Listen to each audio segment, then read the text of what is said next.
Night air at Bagram tasted like dust and jet fuel. Specialist Marcus Webb pushed his mop across the hangar floor, the rhythmic squeak of wheels against concrete marking another midnight shift that nobody noticed. He moved around the A-10 Thunderbolts like a ghost, invisible to the pilots who strutted past in their flight suits, invisible to the ground crews who spoke over him like furniture. The SEALs were the worst. It arrived 3 days ago for some classified operation, and they treated the entire support staff like background noise. Webb kept his head down, collected his daughter's drawings from his locker during breaks, and counted the hours until his shift ended. Nobody knew that 10 years ago, those same jets had been his life. Nobody knew about the call sign stitched into a flight suit that now sat folded in a storage unit back in Colorado. Nobody knew why a man who once flew close air support missions over Helmand Province now cleaned the floors beneath aircraft he used to command. The SEALs gathered near the briefing room, voices low and tense. Webb caught fragments as he worked closer. Mission compromised. Pilot reassignment. 24 hours to find someone qualified. He squeezed water from his mop and moved to the next section. One of the team leaders, a lieutenant commander with a chest full of ribbons, nearly walked through him. Webb stepped aside without a word. The SEAL never even glanced down. That was fine. Webb had learned to be invisible. It was safer that way, easier than explaining why a former combat pilot with 200 missions logged now wore a janitor's uniform. Easier than talking about the choice he'd made when his ex-wife died and his daughter needed a parent more than the Air Force needed another hog driver. The hangar lights cast long shadows across the concrete. Webb worked his way toward the far corner where the maintenance logs were kept, the section nobody bothered to clean thoroughly because nobody important ever went there. He was wiping down a filing cabinet when voices exploded from the operations center. Sharp, urgent. The kind of tone that meant something had gone catastrophically wrong. A captain burst through the doors, face pale under the fluorescent lights. 2 more officers followed. Webb kept cleaning, but his hands slowed. His ears, trained by years of combat operations, caught every word. The pilot was down. Medevac to landstuhl. The backup was grounded with mechanical issues. The mission was tomorrow night. The SEALs needed close air support or they weren't going. One mentioned scrubbing the operation entirely. 16 months of intelligence work. A high-value target that wouldn't stay in position long. The window was closing. Webb's mop stilled. His jaw tightened. He knew that desperation in their voices. He'd heard it before, over radios, when men on the ground needed fire from above and the sky was their only salvation. He looked at the A-10 nearest him, titanium bathtub cockpit gleaming under the maintenance lights. GAU-8 Avenger rotary cannon mounted in the nose like a promise. He thought about his daughter's last drawing taped to his locker, a stick figure holding a mop next to an airplane. She'd written Daddy's job in crayon. Webb exhaled slowly. Then he walked toward the operations center, still carrying his mop. The officers didn't notice him at first. He stood in the doorway, a thin man in coveralls with grease stains on his sleeves, and cleared his throat. Captain turned, irritation flashing across his features. We're in the middle of something. Webb's voice came out steady, quiet. I heard you need a hog driver. The room went silent. Someone laughed. Webb didn't flinch. The captain's eyes narrowed. This is a restricted briefing. You need to return to your duties. Webb set the mop against the doorframe. His hands, calloused from months of manual labor, were completely steady. My name is Marcus Webb. Call sign Reaper. 114 combat missions. 3,000 flight hours in the A-10C I separated 5 years ago. Honorable discharge. I'm still current on qualifications. I just haven't flown. The laughter died. One of the senior officers stepped forward, a major with pilot wings on his chest. His eyes moved over Webb like he was cataloging evidence, searching for the lie. Reaper. The major's voice carried something new, not quite respect. Not yet, but recognition. Webb nodded once. The mayor crossed to a computer terminal and his fingers flew over the keyboard. The room held its breath. 30 seconds passed. The mayor's face changed. He looked up at Webb and the dismissiveness was gone. You're listed KIA in 2019. Records show you died in a training accident. Webb's expression didn't change. Records are wrong. I requested the error stay in place. Made things simpler. The captain moved closer, studying Webb with new intensity. Why would anyone want to be declared dead when they're alive? Webb's throat worked. For a moment, the armor he'd built over 5 years of anonymity threatened to crack. Then he steadied.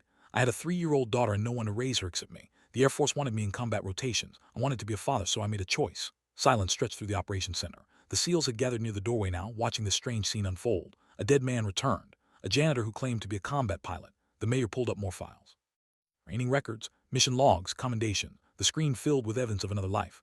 As here you flew support for SEAL Team 6 in Cunner Province. Operation Midnight Harvest. You kept 50 men alive for 40 minutes while they fought their way to extraction. Webb's hands tightened at his sides. He remembered that night. The tracers hung up from the valley floor like angry fireflies. The radio calls, desperate and controlled all at once. Weight of knowing that if he missed, if he put ordnance in the wrong grid square, Americans would die by his hand. I remember, Webb said quietly. One of the SEALs stepped forward. A grizzled senior chief with gray in his beard. He stared at Webb and something shifted in his eyes, recognition, memory. You put a gun run 50 meters from our position. Danger close doesn't even cover it. You shredded an entire Taliban position and didn't touch a single friendly. I was on that op. Gaze. You were Hack 3, the senior chief nodded slowly. You saved our lives. The room's energy had completely transformed. The captain looked between Webb and the computer screen, then at the mission clock on the wall. 22 hours until wheels up. Can you still fly? Webb thought about his daughter safe with his sister back in Colorado Springs. He thought about the men who'd die if this mission failed. He thought about the cockpit he walked away from because love demanded it. Yes, sir. The captain's jaw set. You'll need to pass a flight physical and a quals check. We have 8 hours. Webb nodded. He didn't smile. didn't show relief or fear or any of the thousand emotions churning beneath his ribs. He simply turned and walked toward the metal bay, leaving his mop behind like a shed skin. The flight physical took 90 minutes. Webb's blood pressure was perfect. His vision was 2015. The flight surgeon, a lieutenant colonel who'd seen too many broken pilots try to prove they still had it, ran every test twice. Webb passed them all. The muscle memory of a warrior didn't fade just because you chose a mop over a stick.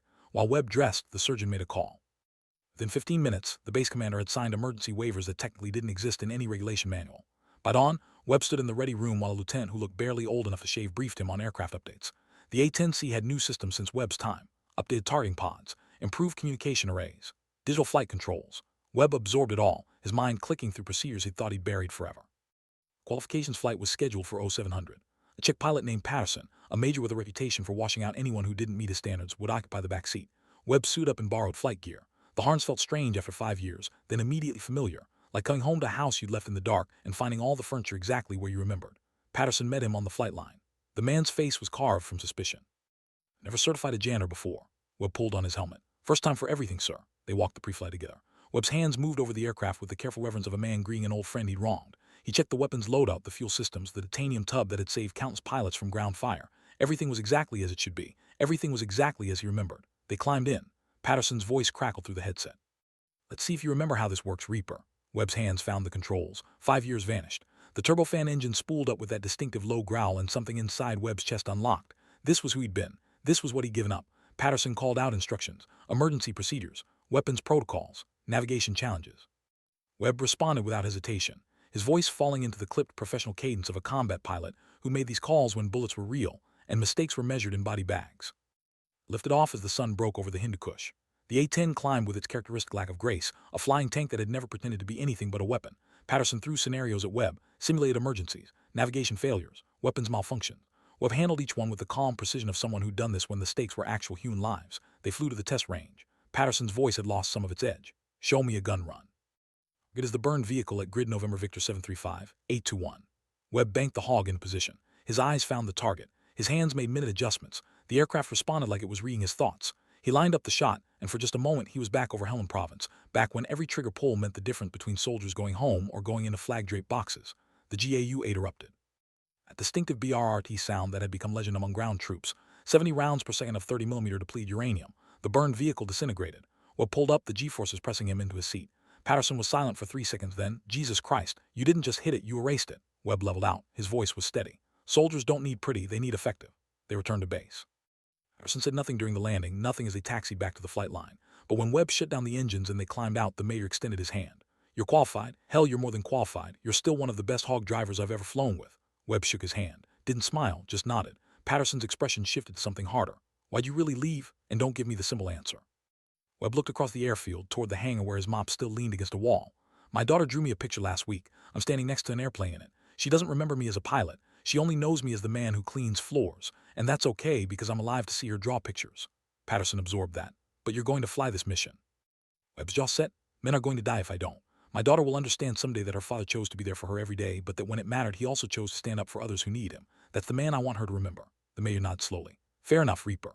Within an hour, Webb was in the mission briefing room. The SEALs sat in rows of chairs, faces hard and focused. The senior chief who'd recognized him earlier caught his eye and nodded once. Webb took a seat in the back. The mission commander, a lieutenant colonel from JSOC, stood at the front near a projected map of eastern Afghanistan. Target compound in a valley 30 clicks from the Pakistani border. High-value target confirmed on site. Limited window of opportunity. The operation timeline appeared on screen. Insertion at 2200 hours. The team would fast-stroke from Hellos in terrain 3 kilometers from target. Movement to compound under darkness. The target at midnight. Extract by 0200. The close air support brief came next. Webb's role was simple in concept, brutally complex in execution. Or at the valley at 15,000 feet, provide overwatch. If the SEALs encountered resistance beyond their capacity to handle, put ordnance on target with surgical precision. The commander's eyes found Webb. Our close air support will be provided by Captain Marcus Webb, call sign Reaper. Some of you have worked with him before. For those who haven't know this, he's the best in the business. Webb didn't react, didn't acknowledge the weight of those words or the responsibility they carried. He simply studied the maps, memorizing terrain features, calculating angles of attack, identifying potential threats. The SEALs asked tactical questions. Webb answered with the quiet confidence of someone who'd done this dance when it was real, when hesitation measured out in fractions of seconds meant the difference between mission success and catastrophic failure. After the briefing, the senior chief approached. Didn't expect to see you again, Reaper. Thought you were dead. Webb's expression remained neutral. I was, for a while. The chief studied him. You good to do this? It's been 5 years. Webb met his gaze without flinching. I spent 5 years pushing a mop so I could be a father, but I spent the 10 years before that keeping men like you alive. That doesn't fade. That doesn't disappear just because you put on different clothes and pretend to be someone else. The chief nodded. Glad you're back, even if it's just for one night. Webb didn't correct him and say that it was only temporary, that tomorrow he'd go back to being invisible. Instead, he said, don't get shot makes my job easier. The chief's mouth quirked. Do my best. The day passed in preparation.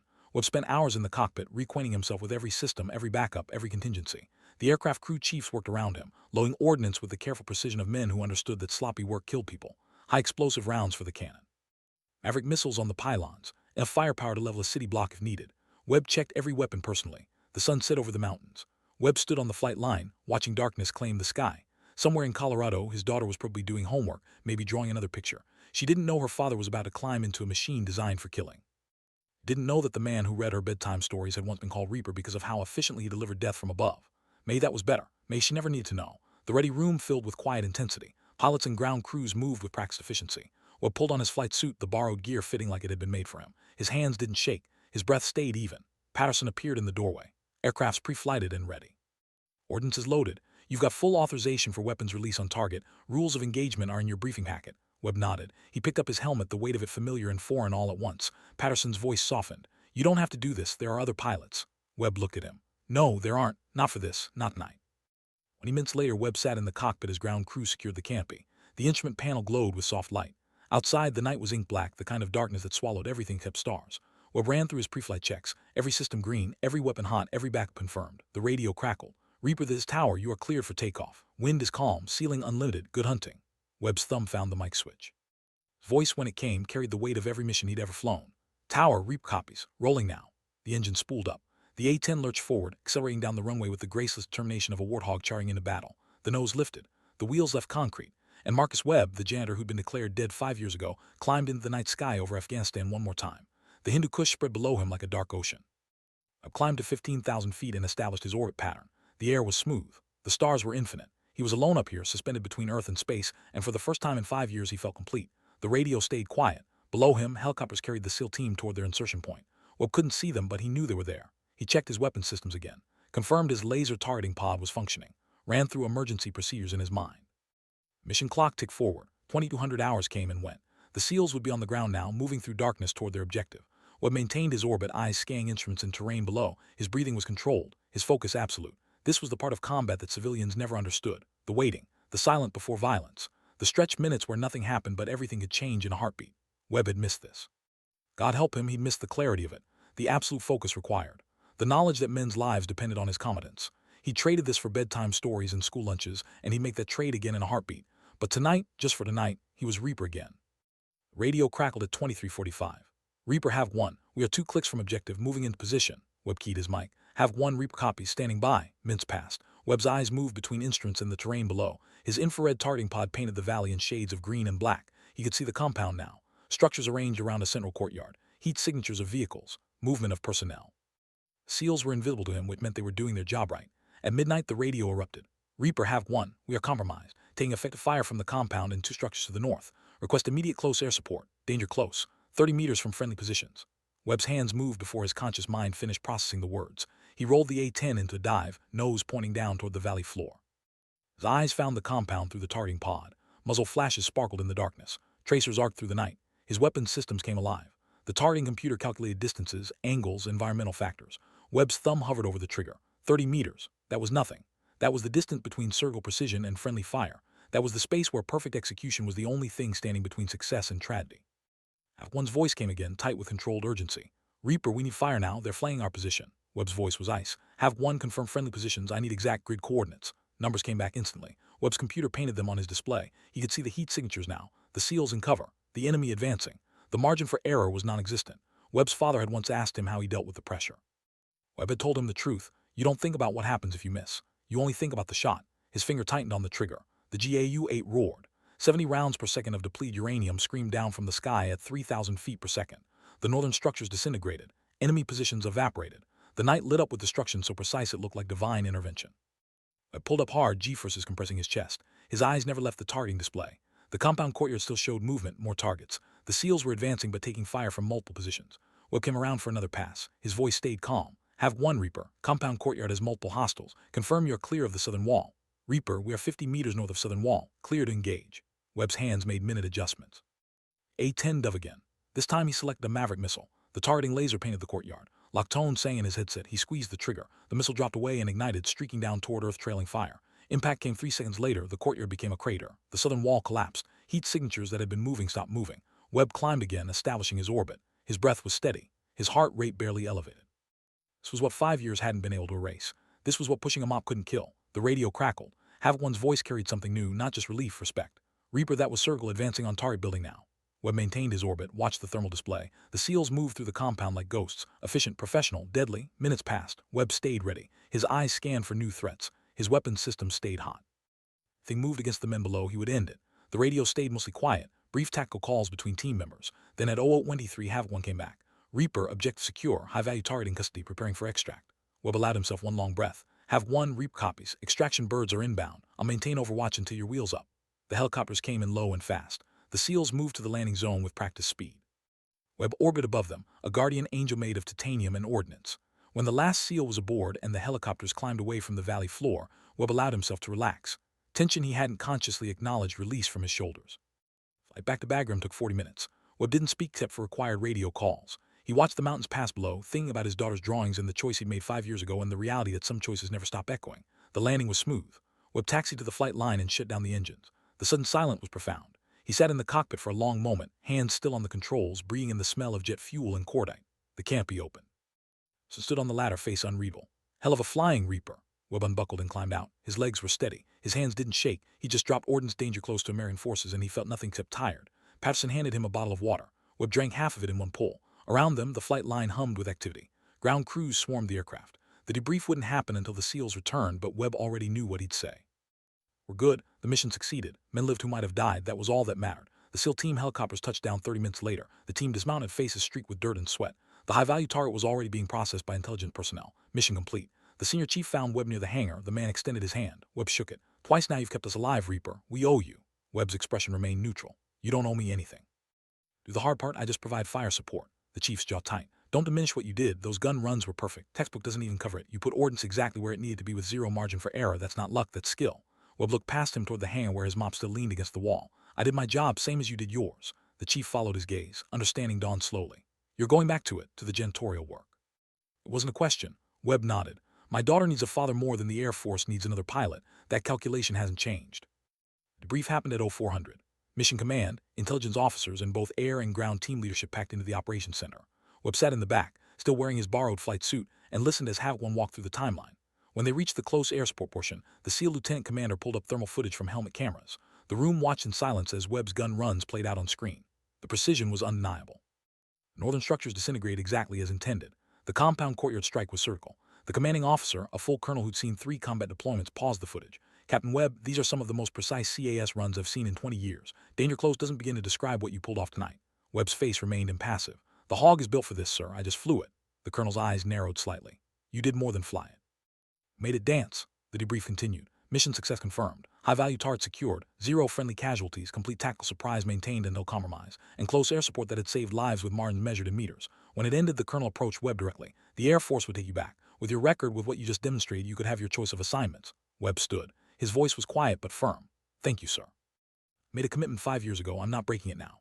The colonel studied him for a long moment, then nodded. I respect that, but if you ever change your mind, you have my personal recommendation. Webb saluted. The colonel returned it crisply. Outside, dawn was breaking over the mountains. Webb walked back to the hangar. His mop was exactly where he'd left it. The SEALs were being transported to quarters for rest. The operations center was already shifting focus to the next mission.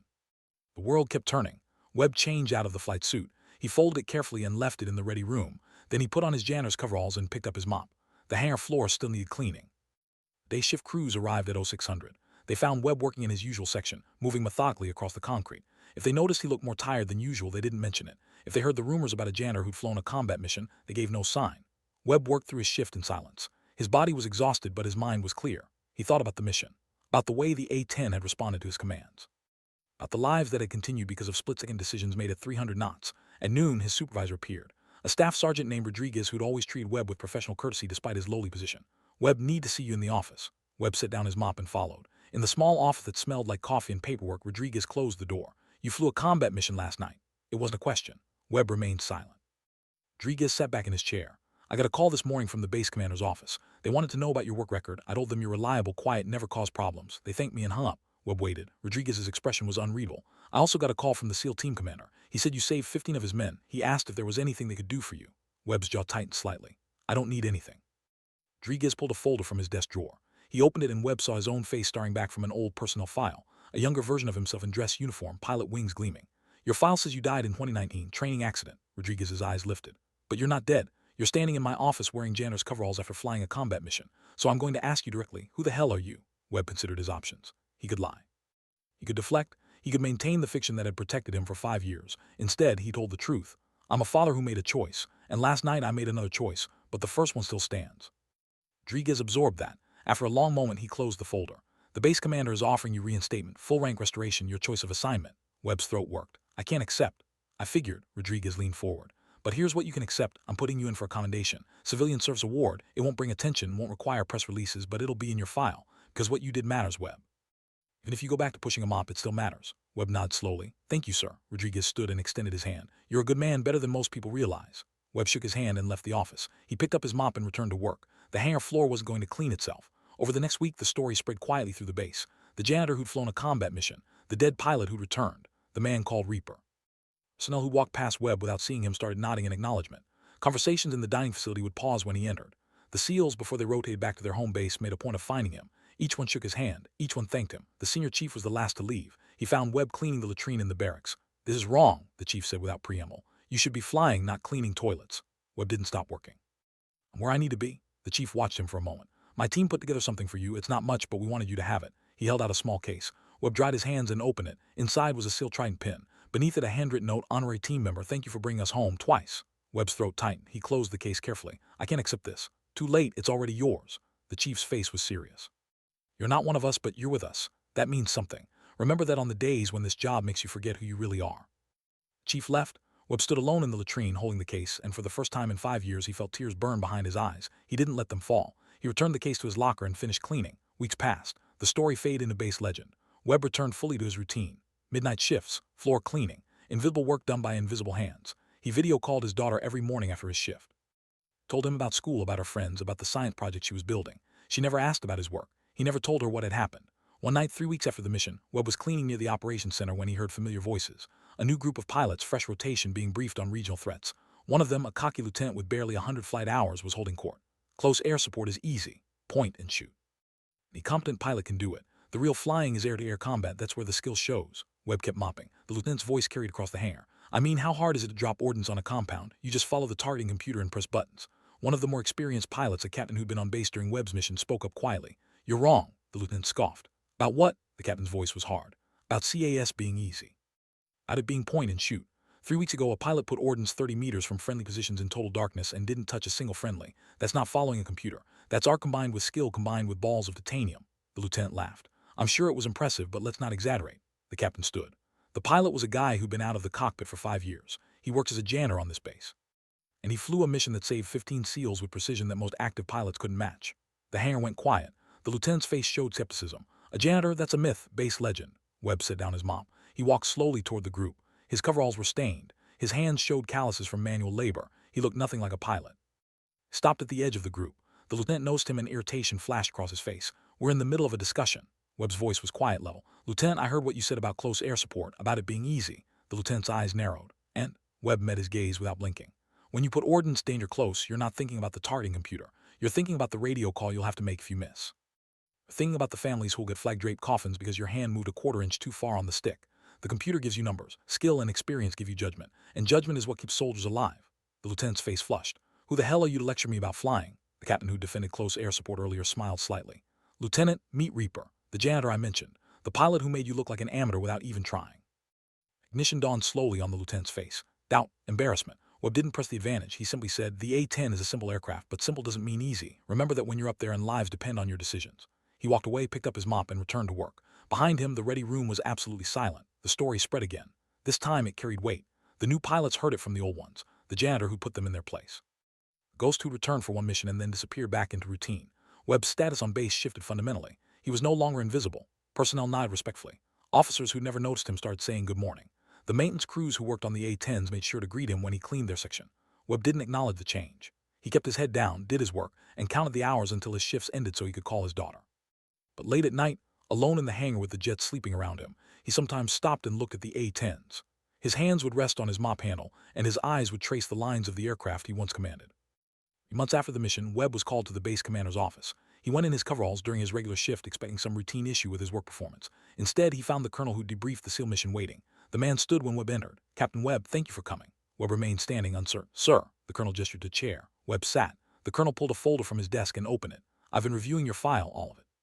Classified parts that were sealed when you were declared dead and the recent addition from the mission 3 months ago." Webb said nothing. The colonel continued. "You were one of the best CAS pilots the Air Force had, top 5 percentile in every metric, training scores that instructors still use as benchmarks, combat record that speaks for itself." Webb's hands rested on his knees steady. "I chose to leave, sir." "I know," the colonel's face was grave, "and I respect that choice. But I want to make you an offer, not reinstatement, something different." Webb waited.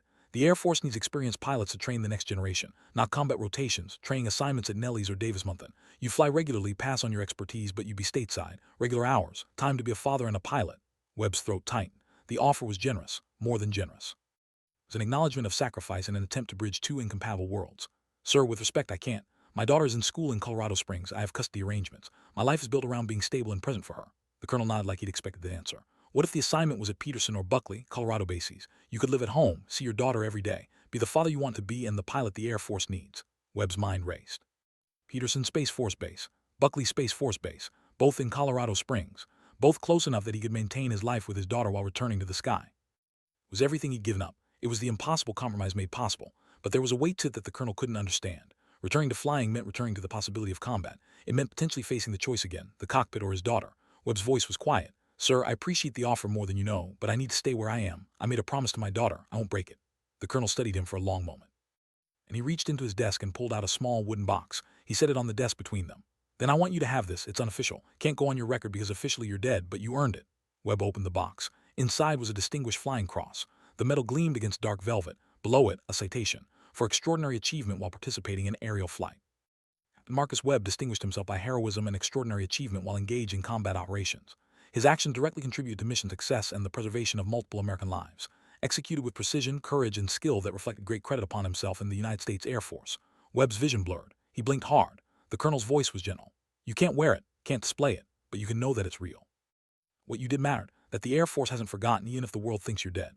Webb closed the box carefully. His hands were completely steady. "Thank you, sir." The colonel stood. Webb stood with him. They saluted each other, two men who understood sacrifice and duty and the unbearable weight of choices that had no good answers. Webb left the office carrying the box. He returned to the hangar and locked it in his locker, hidden behind his daughter's drawings and his spare coveralls. That night during his shift, he worked with the small box heavy in his thoughts. He'd given up everything for his daughter.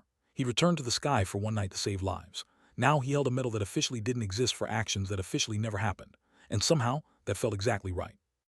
Continued its relentless march. Webb's daughter turned 9. She started drawing more complex pictures. Sometimes they included airplanes, though he still labeled him as Daddy the Janitor. Webb never corrected her. The SEALs rotated through Bagram on another deployment 18 months after the first mission. The senior chief found Webb immediately. "Reaper, good to see you still here." They shook hands. Webb noted the new lines around the chief's eyes. Combat added years that calendars couldn't measure. "Have you been?" The chief's face was serious. "Been thinking about you, about what you gave up to be there for your kid, about the choice you made." Webb waited. "I got a son," the chief continued. "He's 13. I've missed most of his life, deployments, training, operations. I tell myself it's for greater good, that what I do matters, and it does. But sometimes I wonder if I'm making the right choice." Webb considered his words carefully. "There's no right choice. There's just the choice you can live with. Protect people at a strategic level. I protected my daughter at a personal level. Both matter, both have costs." The chief nodded slowly. "You ever regret it?" Webb thought about the A-10, about the feeling of flight, about the clarity of combat and the absolute focus it required. Then he thought about his daughter's last video call, her excited description of a science fair project. "No," he said simply. The chief smiled. "Good, because we've got another mission coming up. I requested you specifically if things go sideways." Webb's expression didn't change. "Chief, I'm not active duty. I know, but you're also not really dead. And if we need close air support from someone we can trust absolutely, your name is on a very short list." Webb felt something shift in his chest. Not quite fear, not quite anticipation, something else. Recognition that the choice he'd made 5 years ago kept echoing, kept creating new moments where he'd have to choose again. "If you need me," Webb said quietly, "and if it's the difference between your team coming home or not, then I'll fly."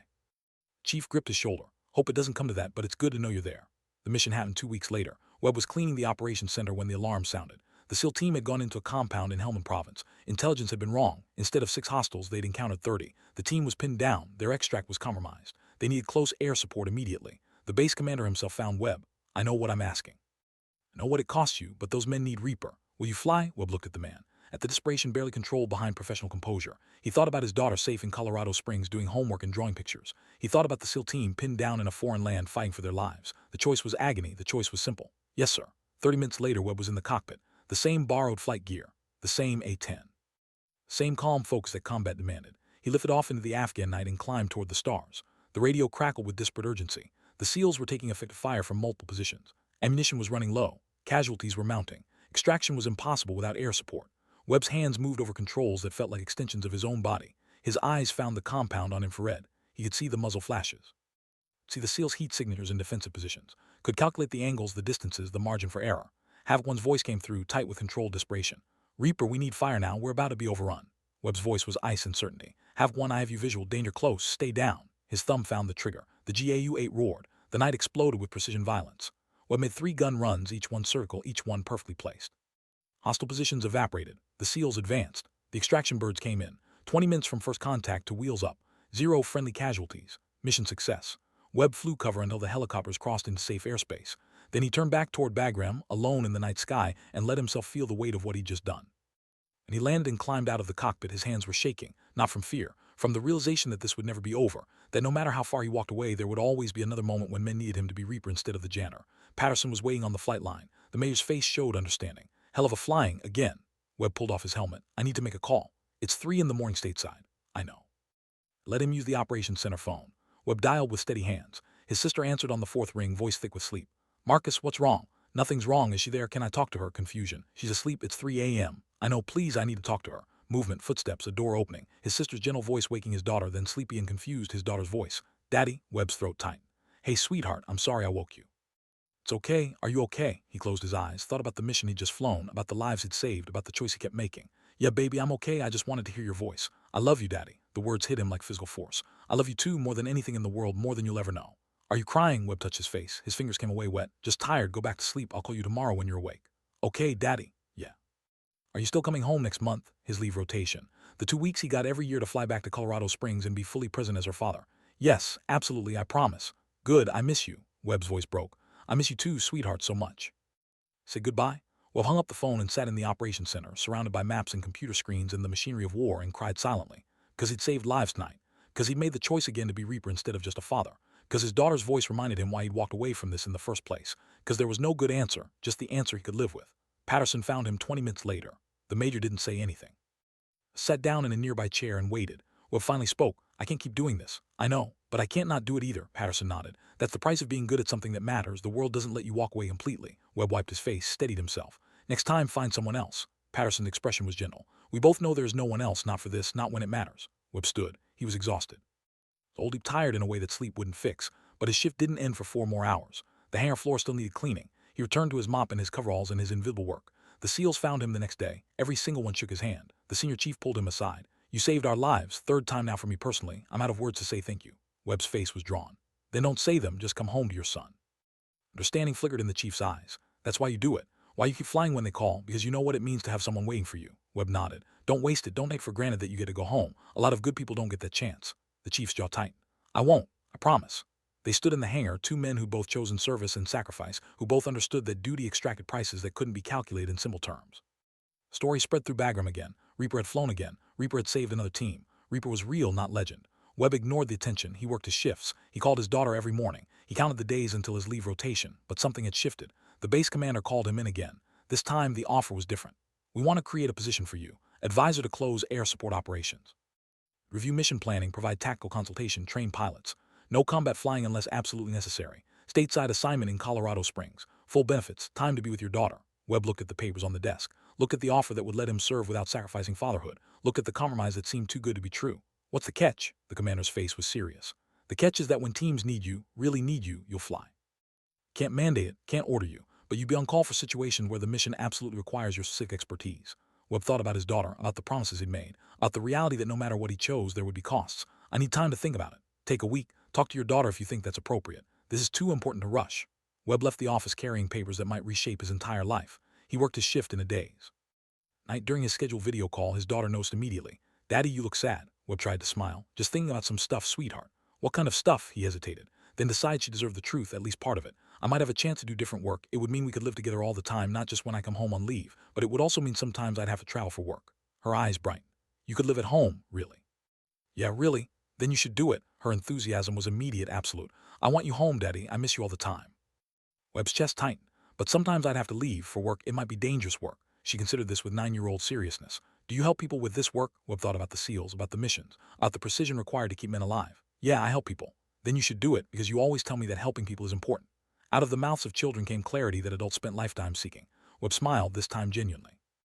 Pretty smart, you know that, she grinned. I know, I get it from you. They talked for another 30 minutes about school and friends and normal things. After they disconnected, Webb sat in his small quarters and stared at the papers. His daughter had given her blessing. The Air Force was offering a path forward. All that remained was his own decision. He thought about the last 5 years, about the choice he made to be present for his daughter even if it meant pushing a mop, about the missions he'd flown when men needed him, about the weight of knowing he had saved lives if he chose to step back into the role he'd abandoned. The choice wasn't between being a father and being a pilot. It had never been that simple. The choice was between different ways of being both, between absolute presence and strategic presence, between the safety of invisibility and the risk of purpose. Webb pulled out the medal the colonel had given him, the Distinguished Flying Cross that officially didn't exist. Thought about the SEAL Trident pin in his locker, about the commendation Rodriguez had filed, about all the ways his service had mattered even when he tried to disappear. Some men were called to be warriors, some were called to be fathers. Webb had been called to be both, and pretending otherwise was just another form of dishonesty. He picked up a pen, signed the papers accepting the position, and felt something shift in his chest that felt like coming home. 3 weeks later, Webb packed his belongings from Bagram. He'd been there for 5 years, 5 years of midnight shifts and invisible work. Now he was leaving as something else, not quite a pilot, not quite a janitor, something in between. The senior chief found him at the terminal. Heard you're heading stateside, Colorado Springs. Webb nodded. New assignment, advisory role. The chief extended his hand. Webb shook it. You saved my life 3 times. I won't forget that. My son won't forget it even though he doesn't know your name. Webb's grip was firm. Take care of yourself. The world needs good warriors. But it also needs good fathers. Try to be both. That what you're doing, trying to be both? Webb looked across the airfield. The A-10 sat in their revetments waiting for the next pilot, the next mission. That's what I'm going to try. Don't know if it's possible, but I'm going to try. The chief smiled. If anyone can figure it out, it's you, Reaper. The flight home was long. Webb sat in the military transport, surrounded by personnel rotating back to the States, and watched the mountains of Afghanistan disappear below. Somewhere down there, the SEAL teams would continue their missions. Somewhere down there, pilots would continue to fly close air support. The work would continue without him as it always had. But now Webb would be part of it in a different way, advising, training, teaching the next generation, and when it was absolutely necessary, flying. Colorado Springs welcomed him with autumn leaves and thin mountain air. His daughter was waiting at his sister's house. She ran to him the moment he walked through the door, and he caught her, lifting her like she weighed nothing. Daddy, you're home. Home. Such a simple word, such a complicated reality. Webb held his daughter and felt the pieces of his fractured life beginning to align. The new position started in 2 weeks. Peterson Space Force Base, just 20 minutes from his sister's house where his daughter lived. Webb found an apartment nearby, 2 bedrooms so his daughter could stay over, a small balcony that faced the mountains. Nothing fancy, everything necessary. Enrolled in the necessary requalification courses, attended briefings, met the personnel he'd be advising, learned the rhythms of a stateside assignment. It was strange being in uniform again, wearing captain bars openly, having people salute him in the corridors. He'd spent 5 years being invisible. Now he was expected to be seen, to lead, to teach. The first training session he ran was for new A-10 pilots. Young lieutenants fresh from flight school, eager and confident and utterly unprepared for the reality of close air support. Webb stood at the front of the briefing room and looked at their faces. Saw himself 10 years ago, before combat had taught him what the stakes really meant. Close air support isn't about flying, he began. It's about the radio call you get from the ground. It's about the voice telling you that American lives depend on what you do in the next 30 seconds. It's about understanding that perfection isn't good enough. You need better than perfect because perfect still leaves margin where mistakes can kill. The room was silent. Webb pulled up footage of a mission, not his own, someone else's failure, a gun run that missed the target by 40 meters and killed 3 friendly soldiers. This pilot was qualified. He'd passed all his checks. He followed procedures. And he killed 3 Americans because he didn't understand that the computer gives you numbers but judgment gives you accuracy. He paused. Every time you fly CAS, you're holding lives in your hands. The soldiers on the ground trust you absolutely. They trust you to put ordnance exactly where it needs to be. They trust you to be better than perfect. And if you can't be that, if you can't handle that pressure, then you need to fly a different aircraft. One of the lieutenants raised his hand. Sir, how do you handle the pressure? Webb considered the question. You accept that mistakes are fatal. You train until the procedures are muscle memory. You study every mission, every failure, every success. And when you're in the cockpit and lives depend on you, you don't think about the pressure. You just fly.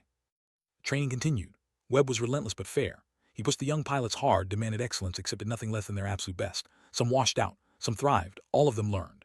Between training sessions, Webb picked up his daughter from school, helped with homework, made dinner in their small apartment, read bedtime stories. He lived the life he built 5 years ago, but now with his daughter present instead of separated by thousands of miles. Drew pictures of him in uniform now. Sometimes he was standing next to airplanes. Sometimes he was just standing there, smiling. She titled one My Daddy the Pilot. Webb hung it on the refrigerator and looked at it every morning. 3 months into his new assignment, the call came. SEAL team in trouble, situation critical. They need Reaper. Webb stood in the operations center at Pearson, looking at the satellite feed showing Americans pinned down halfway around the world. His commander watched him. We have other pilots. Webb's jaw tightened. Will they be enough? The commander hesitated. I don't know. Webb thought about his daughter, about the promises he'd made, about the reality that some promises couldn't be kept if other people paid the price. I need to make a call. They gave him privacy. Webb dialed his sister's number. When she answered, he said simply, I need you to pick up my daughter from school today. I have to work. His sister knew what that meant. How long? I don't know, maybe a few days. Silence. Then be safe, Marcus. I will tell her I love her. Tell her yourself when you get back. Webb hung up, turned to the commander. Get me a bird to Bagram. I'll fly the mission. 6 hours later, Webb was back in Afghanistan. The cycle continued. He flew the mission, kept the SEALs alive, returned to Colorado, picked up his daughter from his sister's house and took her home. It was quiet that night. During dinner, she finally spoke. Aunt Sarah said you had to work, important work. Webb set down his fork. Yes, sweetheart, I did. The dangerous work you told me about. He met her eyes, 9 years old and already too perceptive. Yeah, she considered this. Did you help people? I did. Then I'm glad you went, even though I missed you. Webb's throat tightened. I miss you too, so much. She reached across the table and took his hand. Eddie, I know you can't tell me everything about your work, but I want you to know something. What's that? I'm proud of you. Even when you were a janitor, I was proud because you chose to be with me. And now you're helping people and still being with me. That's even better. Out of the mouths of children. Webb squeezed her hand gently. Thank you, baby. That means more than you know. They finished dinner. Webb helped her with homework, a math worksheet about fractions. Later, he tucked her into bed and read from her current favorite book. Before sleep claimed her, she looked up at him. Daddy, will you always come back? The question hit him like ground fire. Because the truth was that he couldn't promise that. Every time he flew, there was risk. Every mission carried the possibility of not returning. But he also couldn't burden his 9-year-old daughter with that reality. I will always do everything in my power to come back to you, he said carefully. Because you're the most important thing in my world, she smiled sleepily. Good, because you're the most important thing in mine. Webb stayed until she fell asleep. Then he walked to his own room and stood at the window, looking out at the mountains, and let himself acknowledge the weight he carried. The next year passed in a rhythm of training, family, and occasional urgent missions. Webb became known in Air Force circles. Visor who'd been dead, the pilot who'd given up everything for his daughter, the man called Reaper who only flew when lives absolutely depended on it. His reputation grew not from self-promotion but from results. Every mission he flew succeeded.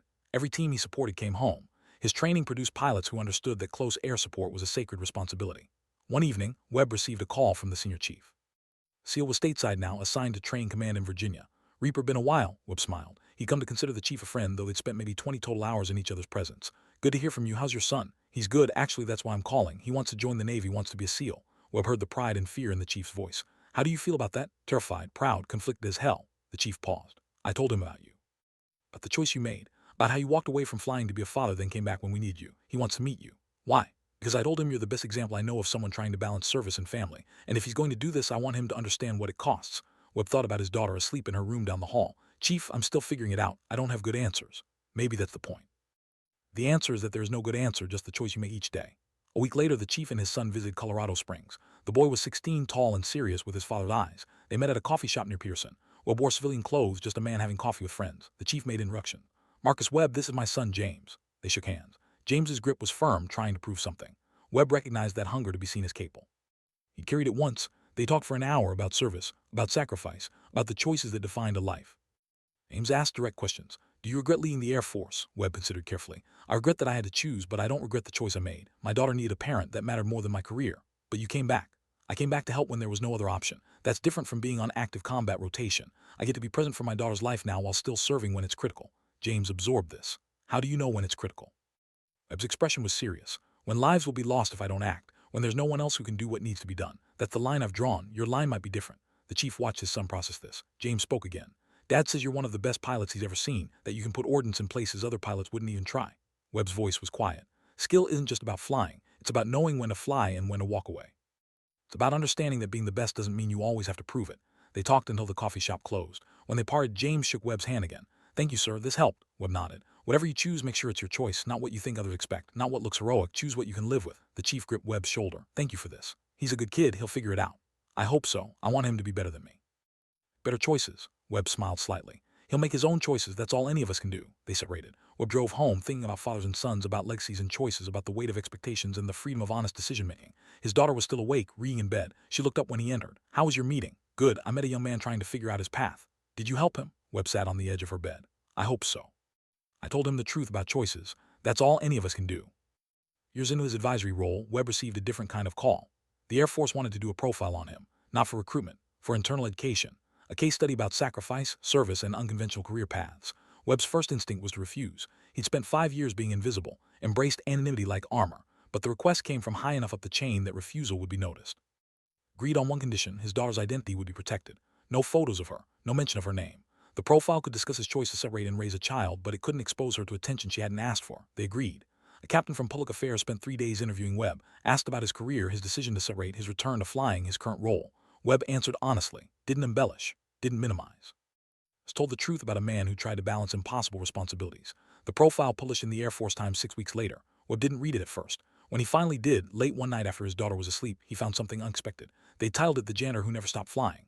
The article was fair, balanced, and honest. It didn't make him a hero. It made him human. Someone who'd made hard choices and lived with consequences. One who'd sacrificed career for family, then found a way to serve both.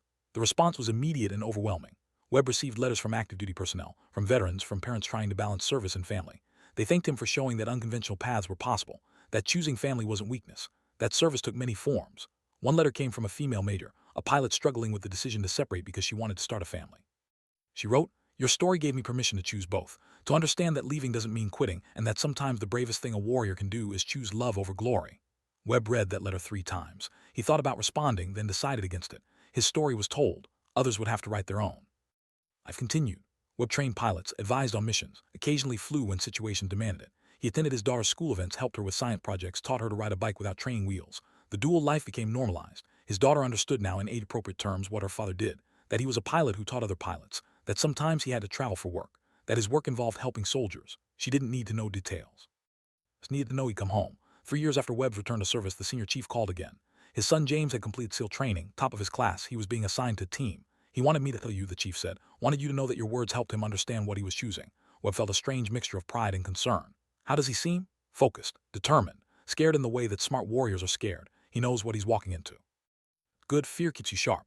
The chief's voice carried something else. He requested that if he ever needs close air support, he wants Reaper providing it. Webb's throat tightened. "Chief, I can't promise that." "I know, but he wanted you to know. You've become something of a legend to the younger generation. The pilot who walked away and came back. The warrior who chose love. They respect that." Webb didn't know how to respond. He never sought legend status. Never wanted to be more than competent at his job and present for his daughter. But stories took on lives of their own. A few months later, Webb was briefing a group of new pilots when an alarm sounded.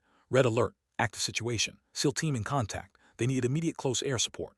Webb's blood ran cold when he heard the team designation. It was James's unit. The operations commander found Webb within minutes. "We need you. They're in heavy contact. Standard CAS pilots are wheels up, but the situation is deteriorating fast. We need your expertise." Didn't hesitate. "Get me a bird to theater, fastest transport available." His daughter was at school. Webb made the call to his sister. She'd done this drill before. She knew what it meant. "Be careful, Marcus." Always. He was airborne within 2 hours. The flight to theater took forever and no time at all. Webb spent it reviewing the mission parameters, studying the terrain, preparing mentally for what was coming. He landed at Bagram as night fell, the same base where he'd once pushed a mop. The same hairs where he'd been invisible. Now he walked through as Captain Webb, advisor and combat pilot, and personnel stepped aside with respect. The briefing was grim. James's SEAL team had been tracking a high-value target. They'd been compromised. Now they were fighting off a force 3 times their size. Extract was impossible until air support could suppress the enemy. A-10 pilots were already on station, but the terrain was complex. The enemy positions too close to friendly forces for them to engage safely. They needed someone willing to make danger-close runs that push beyond normal acceptable risk. They needed Reaper. Webb suit up. The familiar ritual of preparing for combat. Each piece of gear a step closer to transformation from man to weapon. Patterson appeared. The major was stationed at Bagram now, permanently assigned. "It's the chief's kid out there." Webb's face was stone. "Yeah. You good to fly?" Webb met his eyes. "I have to be." Patterson nodded. "Fair enough. Bring them home, Reaper." Webb walked to his aircraft. The same A-10 he'd flown years before, or one identical to it. The ground crew had it prepped and ready. He climbed into the cockpit. The instrument panel glowed. Everything was exactly as it should be. He lifted off into the Afghan night for what felt like the 100th time. The Hindu Kush spread below, dark and unforgiving. The radio crackled. "Have 2-1, James's team." The voice was young, trying to stay controlled, failing at the edges. "Any station, have 2-1. We are danger close with overwhelming force. Request immediate air support." Webb's voice cut through the chatter.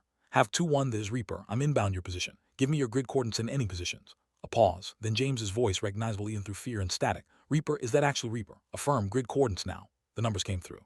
Webb's navigation system painted the picture. The SEAL team was pinned in a valley, enemy on 3 sides, extract landing zone under fire. Textbook worst-case scenario. Webb increased speed.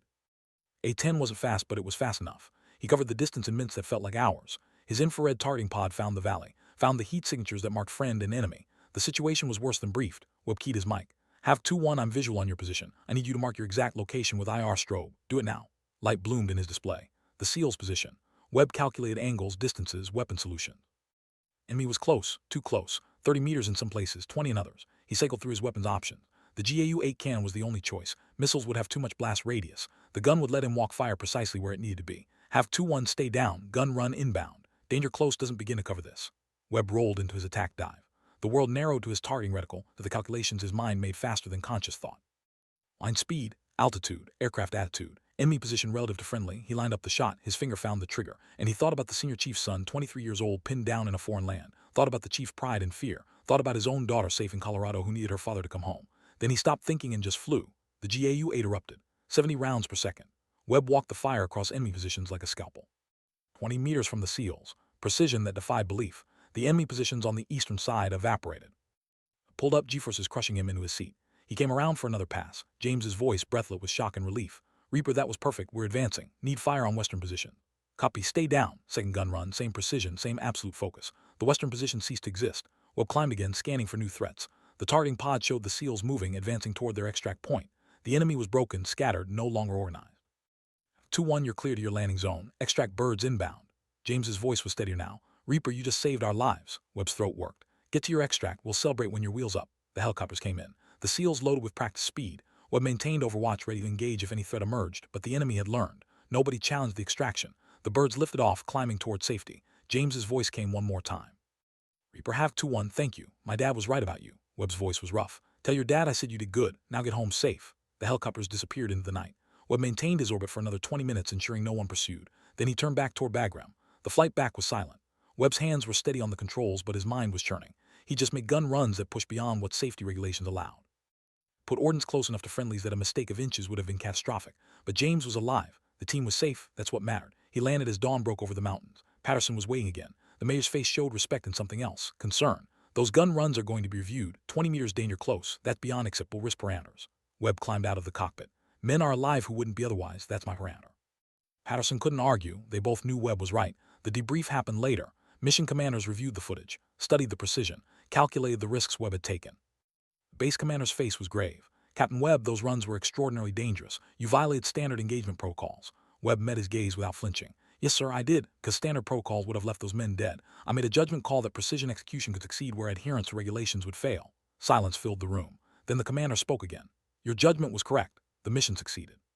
But I can't officially endorse tactics that push beyond safety margins, no matter how skilled the pilot. Webb nodded. Understood, sir. The commander's expression shifted slightly. Unofficially, that was some of the best flying I've ever seen. You saved those men. The SEAL team commander has already submitted a commendation. Webb didn't smile, didn't show relief. Thank you, sir. Request permission to return to Colorado. My daughter is expecting me. Permission granted. Webb flew home the next day. His daughter met him at the airport, running into his arms. Daddy, you were gone 4 days. Webb held her tight. I'm sorry, sweetheart. The work took longer than expected. She pulled back, studying his face with that too perceptive gaze. Are you okay? You look sad. He forced a smile. I'm fine, just tired, but I'm happy to be home. They drove back to their apartment. Webb made dinner. Ate together, talking about her school week, about the book she was reading, about normal things that felt impossibly precious after the last 4 days. That night, after his daughter was asleep, Webb stood on his balcony and looked at the stars. The same stars that had hung over Afghanistan. The same stars that had watched him put ordnance danger close to men who trusted him absolutely. He thought about James, about the senior chief's son, alive because of decisions made in fractions of seconds. He thought about his own daughter, asleep in her room, unaware of what her father had done. He thought about the balance he tried to maintain, about the costs that never stopped accumulating. His phone rang, the senior chief. Marcus, I heard. Webb's voice was quiet. He did good, kept his head, made the right calls. He told me you put fire 20 meters from his position, said it was the most terrifying and beautiful thing he'd ever seen. Webb closed his eyes. It was necessary. The chief's voice was thick with emotion. You brought my son home. I can never repay that. You don't need to repay it. Just tell him to be smart. Tell him to remember that courage isn't the absence of fear. It's performing perfectly while terrified. I will. They talked for a few more minutes. The chief told Webb that James had said the same thing Reaper had said years ago, that close air support wasn't about flying, it was about the trust between ground and air, that his son had learned what the stakes really meant. When they hung up, Webb returned to staring at the stars. The cost of his choices kept growing. Every mission he flew added weight to the balance scale. Service versus family, duty versus presence, the extraordinary versus the everyday. He didn't know if he was making the right choices. He suspected there were no right choices, just different versions of compromise. But his daughter was asleep in her room. James was alive and heading home to his father. And for tonight, in this moment, that was enough.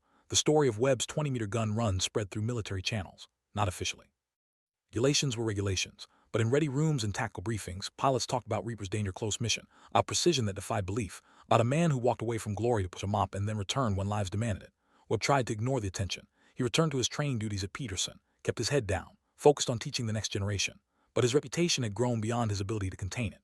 Young pilots sought him out, asked for advice, wanted to know how he did it, how he balanced life and service.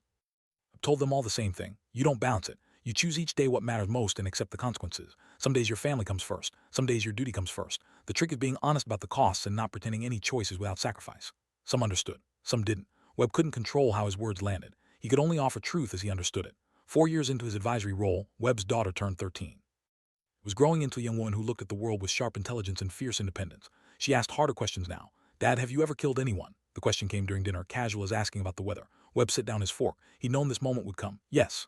In the war? Yes, she considered this. Does it bother you? Webb met her eyes, decided she deserved honesty. Every time, it's necessary sometimes, it's what I trained for. But it bothers me every time because taking a life, even an enemy's life, is a weight that doesn't go away. She nodded slowly. But you do it anyway when you have to. When the alternative is letting Americans die, yes, I do it. His daughter absorbed this. That must be hard, living with that. It is, but living with not acting when I could have made a difference would be harder. They finished dinner in silence. Later, as Webb washed dishes, his daughter came into the kitchen. Dad, I'm proud of you. Making hard choices. Webb's throat tightened. Thank you, sweetheart. That means more than you know. She hugged him. 13 years old and already understanding that the world was complicated, that good people sometimes did hard things, that choices had costs. Webb held his daughter and thought about legacy, about what he was teaching her through his actions, about the example he set. He hoped she saw a man who tried to do right even when right wasn't clear. A man who balanced impossible responsibilities and accepted the weight. A man who loved her enough to sacrifice glory, but loved others enough to serve when needed. Years continued their march. Webb trained pilots, flew occasional missions when situations demanded his specific expertise, watched his daughter grow into a young woman who challenged him intellectually and made him proud daily. The balance never got easier. Each mission meant leaving her. Each choice to stay meant possibly leaving others without the help they needed. But Webb had learned to live with ambiguity, to accept that some questions had no good answers. 5 years into his advisory role, the call came that Webb had always known would come eventually. Not a combat mission, something different. The Air Force was creating a new training program for close air support. They wanted Webb to lead it, full colonel promotion, teaching position at Nellis Air Force Base in Nevada, the opportunity to shape an entire generation of CAS pilots. His daughter was 16 now. College was on the horizon. She could make her own choices about where to live, what to study.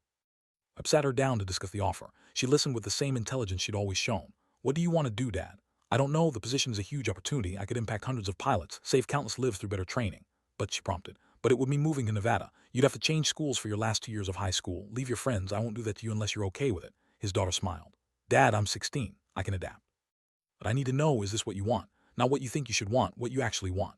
Webb considered the question, thought about the balance he maintained, about the compromise between service and family, thought about the opportunity to teach at the highest level. I think I want to try, he said carefully. I think that might be how I can serve most effectively while still being present for you. She nodded. Then let's do it. They moved to Nevada that summer. Webb took command of the new CAS training program. His daughter enrolled in her new high school. They built a new life in the desert. Training program was intense, comprehensive. Webb poured everything he'd learned into the curriculum, not just technical flying, the psychology of danger-close operations, the trust between ground and air, the weight of responsibility. His reputation drew talent. Pilots volunteered for his program. They knew it would be harder than standard training. They came anyway because being trained by Reaper meant something. Webb pushed them relentlessly, washed out the ones who couldn't handle the pressure. Graduated the ones who understood that close air support was a sacred trust. Stories filtered back from combat zones. Pilot Webb had trained, making perfect runs in impossible situations, keeping soldiers alive, executing with precision. Each success added to Webb's legacy. Each life saved validated the choice he made to return to service. His daughter thrived in Nevada, made new friends, excelled academically. Applied to colleges with focuses on international relations and conflict resolution. I want to understand why wars happen, she told Webb, so maybe I can help prevent them. Webb saw himself in her, the same desire to make a difference, the same understanding that service took many forms. In her senior year, his daughter wrote her college essay about her father, about a man who'd given up his career to raise her, who'd returned to service when others needed him. Taught her that courage meant choosing love even when glory called. Webb read it with tears in his eyes. She'd understood everything. All the sacrifices, all the compromises, all the weight he carried. And she'd turned it into something beautiful. When his daughter graduated high school, the senior chief attended. Now a master chief, high in the SEAL command structure. His son James came too, now a veteran of multiple deployments. They sat with Webb's sister in the audience and applauded when Webb's daughter crossed the stage. At the celebration dinner afterward, James pulled Webb aside. I'm rotating to train command, teaching new SEALs. I want them to understand what you taught me, that the relationship between ground and air is built on trust. Nodded, that's good, pass it on. James's face was serious. You saved my life, changed how I think about service. I wanted you to know that I'm trying to pay that forward. That's all any of us can do, Webb said quietly. Take what we learn and pass it on. The senior chief joined them, older now, gray in his beard, but still carrying himself with warrior pride. My son tells me you're the most influential person in his military career, even more than me. Webb shook his head. Just did my job. No, the chief said firmly. You showed a different way. You proved that you could be a warrior and a father, that you could serve without sacrificing everything. That's rare, that matters. They stood together 3 generations of service. The chief who'd spent his career fighting, James who was following in those footsteps, and Webb who'd found another path entirely. Webb's daughter left for college that fall. International relations at Georgetown. Was brilliant, passionate, determined to make a difference.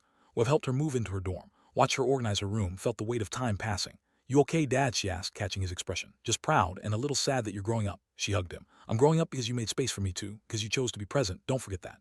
Webb held his daughter and thought about the choice he'd made 13 years ago, thought about the mop he'd pushed in Afghan hangars, thought about the path that had led here. "I love you," he said simply. "I know, Dad, I love you too." Webb drove back to Nevada alone, returned to his empty house, returned to his training program and his duties. The balance had shifted again. His daughter was launched into the world. His primary responsibility as a father was evolving. He could serve more completely now, could take missions that before he would have declined. The Air Force recognized this, offered him command of a combat squadron. Return to active operations. Webb considered the offer, thought about his daughter now independent, thought about his own age, 43 and still capable but not young, thought about the cost of full-time combat operations. He declined. Instead, he proposed a different path. Remain in train command but expand it.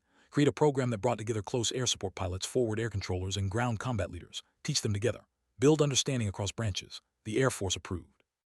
Program launched 6 months later at Nellis. Webb brought in instructors from across the military, SEAL team leaders, Marine forward observers, Army infantry commanders. They taught integrated operations, broke down the barriers between air and ground, created shared understanding. The program became legendary. Units that trained together fought better together. The trust Webb had always emphasized became concrete, measurable, real. Officers who graduated from Webb's program requested to work together in combat zones. The bonds formed in training translated to battlefield success. Webb's legacy was no longer just about his own flying. It was about the system he'd built, the understanding he'd fostered, the lives saved through better coordination and trust. Years passed. Webb was promoted to full colonel. His hair showed gray. His face carried lines that combat and time had etched, but he still flew, still taught. Still maintained the balance. His daughter graduated college, joined the State Department, applied her understanding of conflict and service to diplomatic work. She called him from embassies around the world, telling him about negotiations and peace-building efforts. "I'm fighting wars differently than you did, Dad, trying to prevent them instead of win them." Webb's voice carried pride. "That's good. The world needs both, warriors and peacemakers. Sometimes you need to be both." 50, Webb received the call he'd spent 20 years expecting. The senior chief had passed away. Heart attack, quick and painless. He died in his sleep, a warrior's exit from a world that hadn't broken him. Webb attended the funeral in full dress uniform. James stood at the grave, now a senior chief himself, continuing his father's legacy. After the service, James approached Webb. "Dad left something for you." He handed Webb a letter. Webb opened it with careful hands. The senior chief's handwriting was neat, controlled. "Reaper, if you're reading this, I'm gone. I wanted you to know that you changed my life. You saved me 3 times in combat, but more than that, you showed me a different way. After I met you, I made different choices. Spent more time with my son. Prioritized family in ways I hadn't before. Taught me that being a warrior doesn't mean sacrificing everything else. Thank you for that. Thank you for bringing me home. Thank you for teaching my son. Thank you for showing that honor and love can coexist. Your friend always, Master Chief John Hayes." Webb read the letter twice. His vision blurred. He folded it carefully and put it in his pocket. "Your father was a good man," Webb told James. "One of the best," James nodded. "He talked about you constantly, about Reaper. About the pilot who'd given up everything and found a way back. You were his example of how to do it right." They stood together at the grave. 2 men shaped by war and family and choices. "He's proud of you," Webb said quietly. "You should know that. He told me once that you were better than him, that you'd learned the lessons he'd had to learn the hard way." James's jaw tight. "I try. Every day I try to be the man he wanted me to be, and the man you showed me was possible." Webb gripped his shoulder. "It's all any of us can do." The years continued. Webb reached mandatory retirement age, 55 years old, 3 decades of service in various forms. The Air Force threw him a retirement ceremony. Officers from across the service attended. Pilots he'd trained, teams he'd supported. His daughter flew in from her posting in Geneva. She sat in the front row, watching as various speakers told stories about her father, about Reaper, about the janitor who'd never stopped flying, about the man who'd revolutionized how close air support was taught and executed.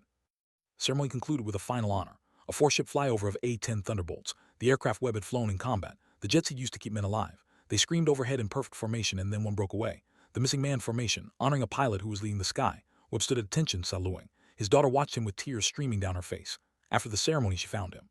"Dad, I never fully understood until today. All those years. All those choices, all of it." Webb pulled her close. "You were always the reason, sweetheart. Every choice I made was about you. I know, and I'm grateful, but I'm also grateful for all the people you saved, for the balance you found, for showing me that you can serve and love at the same time." Webb retired to Colorado Springs, bought a small house near the Air Force Academy. His daughter visited when her State Department schedule allowed. They hiked in the mountains, talked about her work, about his memories, about the choices that had shaped their lives. 1 year into retirement, Webb received an invitation. The Air Force Academy wanted him to give the commencement address, to speak to the next generation of officers about service and sacrifice. Webb stood before 1,000 cadets in their dress blues and told them his story, not the sanitized version, the real story, about pushing a mop because his daughter needed a father, about returning to the sky when men needed his skills, about finding balance between impossible responsibilities. "Service takes many forms," Webb said.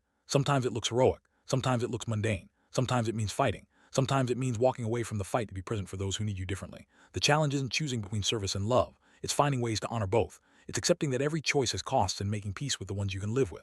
The cadets listened in absolute silence. Webb saw his younger self in their faces, eager, idealistic, unprepared for how complicated the world would become. Some of you will become warriors, Webb continued. Some will become leaders. Some will leave the service to pursue other callings. All of those paths are honorable. What matters is that you choose consciously, that you understand the costs, that you remain honest with yourselves about what you're willing to sacrifice. He paused. I gave up my career for my daughter. Then I found a way back that let me serve both my country and my family. There's no formula for how to do that. Everyone's balance will be different. But I want you to know that unconventional paths are possible, that service doesn't have to mean total sacrifice. You can be a warrior and a parent and a partner. It won't be easy. The balance will shift constantly, but it's possible if you're willing to be honest and make hard choices. The speech ended. The cadets stood and applauded. Webb saw tears on some faces, recognition on others. He told them a truth that military culture didn't always acknowledge, that you could serve without sacrificing everything. After the ceremony, a young female cadet approached. Sir, thank you. I've been struggling with whether to continue in the Air Force. I want to fly, but I also want to have a family. Your story showed me I don't have to choose just one. Webb smiled. You'll have to make choices. Every day you'll have to choose, but those choices don't have to be permanent. Life is longer than we think when we're young. You can have multiple chapters. She nodded, hope visible in her eyes. Thank you, sir. I needed to hear that. Webb watched her walk away, thought about his own journey. About the scared young pilot who once thought he had to be invincible. About the father who'd learned that vulnerability was its own form of strength. He drove home through the mountains. His daughter was visiting, waiting at his house. They planned to cook dinner together, something they did whenever her travel schedule allowed. She greeted him at the door. 28 years old now, brilliant and accomplished. Everything he'd hoped she'd become. How was the speech? Good, I think. Hard to tell if the message landed. She smiled. Dad, your message always lands because it's true, because you lived it. They cooked together, talked and laughed, shared stories about their weeks. Later, as they cleaned up, his daughter spoke. I've been thinking about something, about legacy. Webb looked at her. What about it? Your legacy isn't just the pilots you trained or the missions you flew. It's me. It's the way you showed me that love and duty can coexist, that serving others doesn't require sacrificing the people closest to you. That's what you taught me, and that's what I carry forward in my work. Webb's throat tightened. That means everything to me. I know, she hugged him. You made the right choices, Dad, all of them, even the hard ones. They stood in the kitchen, father and daughter, both shaped by service in different forms, both trying to make the world better. Outside, the sun set over the mountains. The sky turned gold and red and purple. The same sky Webb had flown through countless times. The same sky that had witnessed his choices and his sacrifices. He'd been called Reaper once, a name for a warrior. A name for someone who delivered death from above with precision that saved the living. But that had never been his real identity. His real identity was father, teacher, man who tried to balance impossible responsibilities, man who refused to accept that service required total sacrifice, man who pushed a mop in an Afghan hangar because love demanded it, then returned to the sky when duty called. The story spread over the years, not through official channels. Through the quiet networks of military personnel telling stories in ready rooms and training centers, the janitor who'd never stopped flying, Reaper who'd given up everything and found a way back, the man who'd shown that unconventional paths were possible. New generations of pilots learned about Webb. Some dismissed the story as legend. Others recognized the truth in it. Those who understood sought out the principle behind the story, that excellence came from integrity, that trust was built through consistent action, that service took many forms. Webb's training program continued after his retirement. Other instructors ran it, but his principles remained. The integration of air and ground, the emphasis on trust, the understanding that close air support was about keeping soldiers alive, not about flying skill. Pilots who graduated from the program carried Webb's legacy forward. They flew with precision. They built trust with ground teams. They understood that every mission was about people coming home. Years passed. Webb entered his 60s. His body couldn't do what it once had, but his mind remained sharp. He consulted occasionally when the Air Force needed expertise on training methods or tactical doctrine. His daughter became a senior diplomat. Worked on peace negotiations in conflict zones. Applied the lessons about balance and service that her father had taught. She called him from difficult postings, from dangerous places, and they talked about choices and costs. I understand now, she told him once. Why you flew those missions even when you walked away. When you can make a difference, when lives depend on it, you can't refuse, even if it costs you personally. Webb's voice was gentle. As long as you remember that you can't save everyone. That sometimes you have to choose your own well-being, your own family. That service without self-care becomes martyrdom, and martyrs help no one. Like you chose me, she said. Like you walked away from flying to raise me. Like I made space for both, Webb corrected. Eventually, it took time to find the balance. At 65, Webb was diagnosed with early-stage lung disease, not cancer, scarring from years of breathing jet fuel and high-altitude air. Doctors were optimistic but clear. His flying days were over. Webb received the news without surprise. He'd had a good run, longer than most. He'd flown in combat into his 50s, pushed boundaries others wouldn't attempt, and walked away on his own terms. His daughter took leave to be with him during the initial treatment. They sat together in his living room, looking out at the mountains. I'm okay with it, Webb said. I flew as long as I could, longer than I had any right to. The sky was generous. The sky was lucky to have you, his daughter corrected. You made it safer for countless soldiers. You taught a generation of pilots to do it right. That's not nothing, Dad. Webb smiled. No, it's not nothing. Ames visited during Webb's recovery. The SEAL was a Master Chief now, senior leadership shaping the next generation of Special Operations Forces. He brought a case of bourbon and they sat on Webb's porch watching the sun set over the Rockies. "How you feeling?" James asked. "Old, tired, content." Webb sipped his bourbon. "You?" "Same thing about retirement, putting in my papers next year." Webb nodded. "What do you do?" "Training, consulting, help other veterans transition." "Here I've got a few good years to give back." James looked at Webb. "You showed me how to do it, how to serve without losing yourself. I want to help others find that balance." Webb felt pride and sadness intertwined. "That's good work, important work." They sat in comfortable silence. Two warriors at the end of their fighting years. Two men who'd chosen service in different ways. Two fathers who'd learned that the hardest battles were the ones fought between duty and love. "Kid, you saved that first night," James said quietly. "The mission when you came back after 5 years pushing a mop, I was terrified, pinned down, convinced I was going to die. And then that gun run came in, perfect, circle, and I knew someone up there cared enough to be perfect. That's what got me through, knowing that someone cared that much." Webb's voice was rough. "I cared, I always cared." "I know, that's why your legacy matters, not just the flying, the caring." Showed that warriors can have hearts and still be effective. Made more effective because they have something worth protecting. The sun disappeared behind the mountains. Stars emerged. The same stars Webb had navigated by countless times. The same stars that had watched him transform from warrior to father to something that encompassed both. At 70, Webb received a final honor. The Air Force named a training facility after him. The Webb Center for Integrated Combat Operations at Nellis Air Force Base. Permanent testament to his contributions. The dedication ceremony brought together everyone who'd been shaped by Webb's legacy. Pilots who trained under him, now senior officers themselves. SEAL teams who depended on his precision. His daughter, now a senior ambassador working on international peace initiatives. Webb stood before the crowd, thinner now, his breathing labored but still present, still bearing witness to the impact of his choices. The Air Force Chief of Staff spoke, told stories about Webb's contributions, about the training methods that had revolutionized close air support, about the lives saved through better coordination and trust. Then Webb himself spoke, his final address. "I never set out to be extraordinary," he began. "I set out to be competent, to do my job well, to keep people alive. Everything else was just consistency, just showing up each day and making the best choices I could." He paused, gathering strength. "I walked away from flying because my daughter needed a father. I came back because soldiers needed someone who could keep them alive. Spent years trying to balance those responsibilities and I never fully succeeded. The balance shifted constantly. Some days I got it right, some days I failed, but I kept trying." His eyes scanned the crowd, found his daughter. "The legacy I'm most proud of isn't this facility. It's not the pilots I trained or the mission I flew. It's her. The one who learned that service and love can coexist, who learned that you can be strong and vulnerable. Carries those lessons forward in work that prevents wars instead of fights them." Webb's voice softened.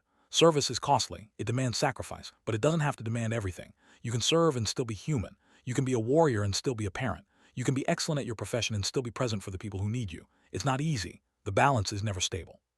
But it's possible if you're willing to be honest about the costs and make conscious choices about what you're willing to sacrifice." He paused. "I gave this place everything I could while still being a father. That's all any of us can do. Give what we can while remaining honest about our limits. The world will always demand more. You have to decide what you can give without losing yourself." Ceremony ended. Webb stood while a new generation of warriors applauded. Stood while people who never met him but knew his story paid respect. Stood while his daughter cried tears of pride and sorrow, knowing this was his final public appearance. They drove home together afterward. Webb was exhausted. The ceremony had taken everything he had. "You okay, Dad?" "Tired, but okay. Glad I got to see it." His daughter helped him inside, made tea, sat with him while he rested. "I need to tell you something," Webb said. "I'm proud of you beyond words. You took the lessons I tried to teach and made them into something better. You fight wars by preventing them. That's harder than what I did, braver. I learned it from you," he said. "How to care, how to serve, how to balance." Webb smiled. "You learned that yourself. I just showed you it was possible." They sat together as night fell, father and daughter, two people shaped by service and sacrifice and love. Webb thought about his life. The mop he pushed in Afghan hangars, about the cockpit that had been his home, about the choices that had defined him. He'd given up glory for his daughter, found a way back that honored both duty and love, built a legacy from consistency and care. The sky had been generous, the world had been hard, the balance had been impossible, and somehow he'd managed to serve both family and country, not perfectly but honestly. That was enough. That had to be enough. Marcus Webb died peacefully 2 years later. His daughter was with him. He passed in his sleep, no pain, just